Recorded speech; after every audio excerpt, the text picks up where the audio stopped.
আসসালামু আলাইকুম, কেমন আছেন সবাই?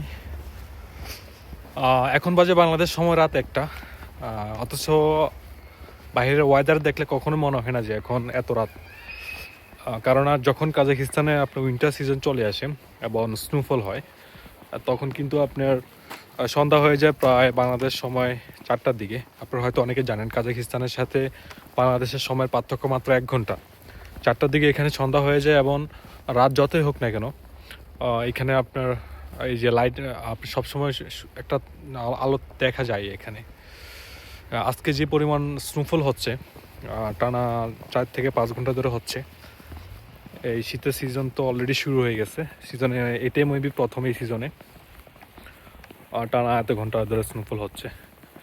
তবে আপনার ডিসেম্বরের শেষের দিক থেকে মনে হয় না একদিনও স্নোফল অফ হবে। দেখুন কী অবস্থা, বিশেষ করে এই গাড়িগুলো এখানে, এই যে আমার পিছনে গাড়িগুলো দেখতে পাচ্ছেন, প্রত্যেকটা গাড়ি কিন্তু আপনার বরফের নিচে ঢুকে গেছে। এখন যারা এই গাড়ির ওনার, সকালবেলায় গাড়ি ফার্স্টে ক্লিন করতে হয়, আর তারপর ওরা জবে যাবে। এই হলো অবস্থা। তো যারা এখানে স্থানীয়, ওদের কাছে জিনিসটা কিন্তু বিরক্তকর মনে হয় না। যেমন আমরা যখন ফার্স্টে এখানে আসছিলাম কাজাকিস্তানে, স্নোফল দেখে কিন্তু ভালো লাগতো, কিন্তু এই বছরে আসলে এক কথায় বিরক্তি লাগতেছে এটা দেখে।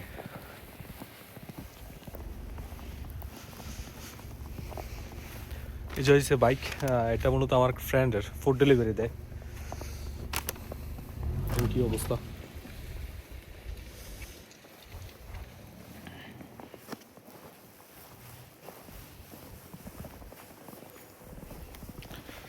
আজকে ১ মিনিটের জন্য স্নোফল অফ হয় নাই। মেবি সন্ধ্যা বিকাল ৩টার দিক থেকে শুরু হয়েছে স্নো হওয়ার, তো এখনও অফ হয়নি।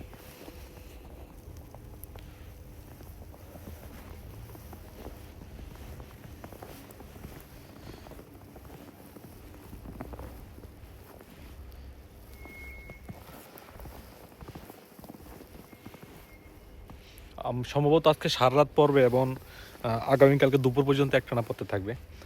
যে এখন দেখতে পাচ্ছেন যে পায়ের অবস্থা অলরেডি কিন্তু জুতার বরফের নিচে চলে যায়। আর যদি টানা কয়েক ঘন্টা পরে তাহলে একেবারে পুরো হাঁটা যাবে না।